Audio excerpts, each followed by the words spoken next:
Okay, now that you've gone out and you've had a bit of a test flight, why don't you look at your plane and think, I wonder what things I could do that might make it fly a little bit differently. Depends on what you mean by better or worse. Everybody has a different thought of what better or worse is. I think for better, it might be flying, maybe it'll fly further. Better might be that it flies a bit of a loop-de-loop, maybe like a loop-de-loop, or maybe it spins. So if you experiment around, there's different things you can do that will make your airplane fly a little bit differently. One of the things I like to do is just fold the, have a little bit of a look, see if you can see that. Just sort of fold the wing so that it has this little fin that sticks up. See if I can do it to the other side too.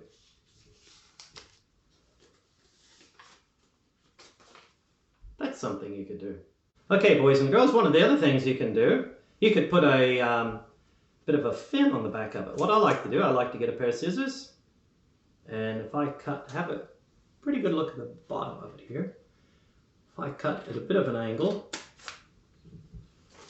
and then I fold that up, and I have a plane that looks like that. Still the one piece of paper. Now, I don't know how that's going to affect the flight, but that's something you can do. And remember, if you're using recycled paper, you can make as many planes as you want. I'd like to hear what design you guys have that flies the best. All right, so go out and have a bit of an experiment. Maybe you have a different paper airplane design that you want to try. And then come back, and I've got one last surprise for you that we can look at.